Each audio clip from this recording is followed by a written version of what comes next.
ಪೊಲೀಸರ ಗುಂಡಿನ ಚಕಮಕಿಯಲ್ಲಿ ಮೋಸ್ಟ್ ವಾಂಟೆಡ್ ನಕ್ಸಲ್ ವಿಕ್ರಮ್ ಗೌಡ ಅಂತ್ಯ ಆಗಿತ್ತು. ಸೊ ಈಗ ಅಂತ್ಯಕ್ರಿಯೆಯನ್ನು ನೆರವೇರಿಸೋದಕ್ಕೆ ಅವರ ಕುಟುಂಬಸ್ಥರು ಅವರ ಸ್ವಗ್ರಾಮಕ್ಕೆ ತೆಗೆದುಕೊಂಡು ಹೋಗಿದ್ರು. ಹೆಬ್ರಿಯ ಸ್ವಗ್ರಾಮದಲ್ಲಿ ಕೂಡ್ಲುವಿನಲ್ಲಿ ನಕ್ಸಲ್ ವಿಕ್ರಮ್ ಗೌಡ ಅಂತ್ಯಕ್ರಿಯೆಯನ್ನ ಅವರ ಸಹೋದರ ಮತ್ತು ಸಹೋದರಿ ನೆರವೇರಿಸಿದ್ದಾರೆ. ವಿಕ್ರಮ್ ಗೌಡ ಕುಟುಂಬಸ್ಥರಿಂದ ಅಂತಿಮ ವಿಧಿವಿಧಾನವನ್ನು ನೆರವೇರಿಸಲಾಯಿತು. ಸ್ವಂತ ಜಮೀನಿನಲ್ಲೇ ವಿಕ್ರಮ್ ಗೌಡ ಅವರ ಚಿತೆಗೆ ಅಗ್ನಿ ಸ್ಪರ್ಶವನ್ನು ಮಾಡಿದ್ದಾರೆ.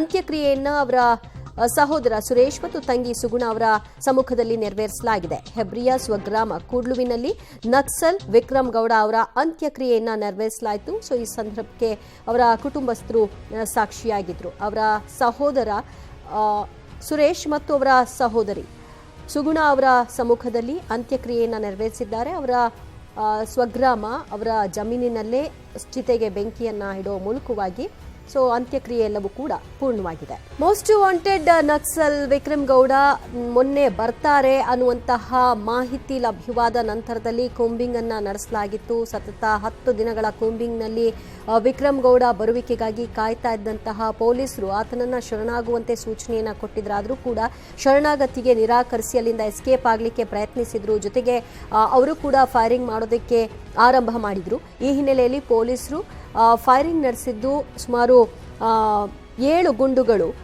ನಕ್ಸಲ್ ವಿಕ್ರಮ್ ಗೌಡ ಅವರ ದೇಹಕ್ಕೆ ಹೊಕ್ಕಿತ್ತು. ಪರಿಣಾಮ ಸ್ಥಳದಲ್ಲೇ ಕುಸಿದು ಬಿದ್ದು ಸಾವನ್ನಪ್ಪಿದ್ರು. ಇವತ್ತು ಅವರ ಅಂತ್ಯಕ್ರಿಯೆಯನ್ನ ಕುಟುಂಬಸ್ಥರು ಅವರ ಸ್ವಗ್ರಾಮದಲ್ಲಿ ನೆರವೇರಿಸಿದ್ದಾರೆ.